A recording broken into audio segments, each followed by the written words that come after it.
Dito tayo sa Costco ngayon. Samahan nyo ako, nautusan akong bumili ng itlog eh. Tingin na rin tayo ng mga naka-sale. And then compare natin sa ibang tindahan.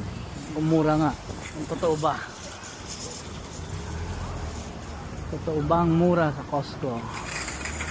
Alaman natin. Kuha muna tayo ng card. Think open sila hanggang alas 8 eh. 6:30 pa lang naman yun. Anong oras na ba?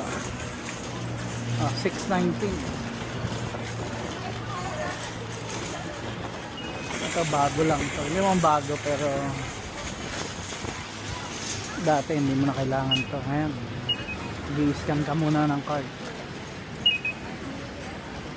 Hindi ka member, hindi ka nila papasukin. Ngayon ko lang nakita to sa Costco, may hookah na sila. Tingnan natin. Kano to? 124.99. So 125. Tingnan natin online. Magkano to? Ganda ng sapatos to, malambot. Ayan, kagandahan ng itsura, kapal eh. Monday na. Okay. Sa website mismo ng hookah, 175 siya. 140.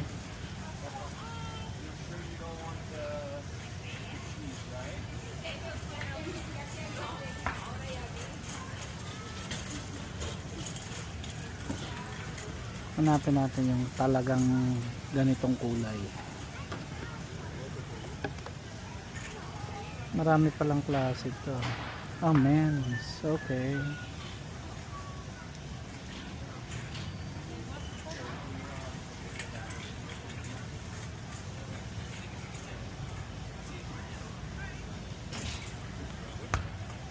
Punta tayo sa website ng hookah.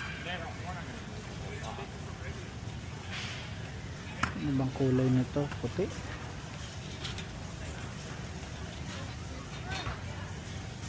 Puti, green at saka blue.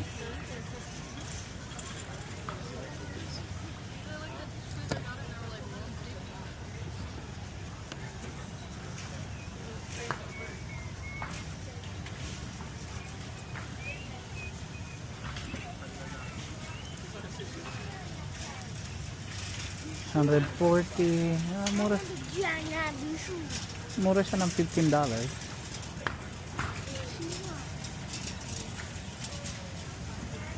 Sa ibang site, Roadrunner 174 siya, mas mahal pa. Ayan. Ayan, Bondi 9, ayan. 179.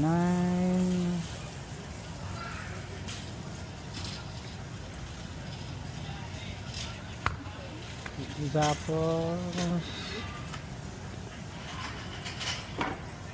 140 din. Naka-sale pa, kuno.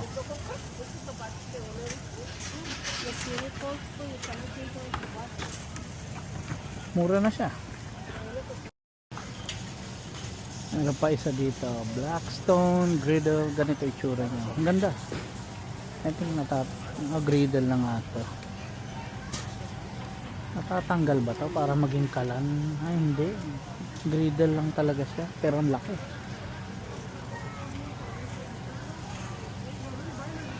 28 inches, 229. Tingnan natin.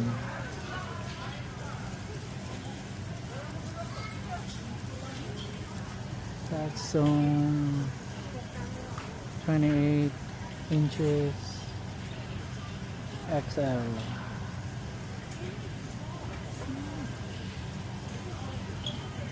With hardcover.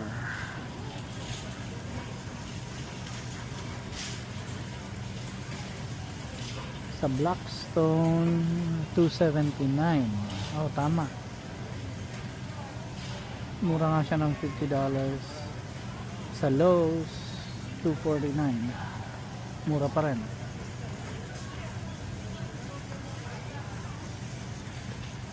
Hindi ko lang alam kung origto sa wafer. Hindi pa ako nakabili dito, pero $199 lang siya. So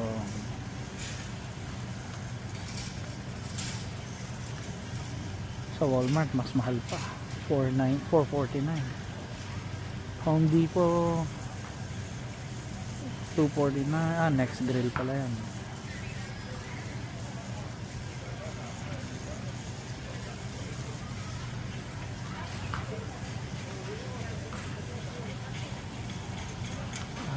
May 3 burner, may 2 burner. Ilang burner ito?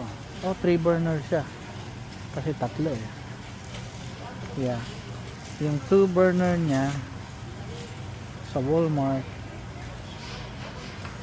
$224. So halos kapresyo lang nitong 3 burner. Mura na to. Mura na siya, mga $50 nga. Naghahanap kayo ng griddle, yan. Bilhin nyo na. Kukuha na ako ng itlog.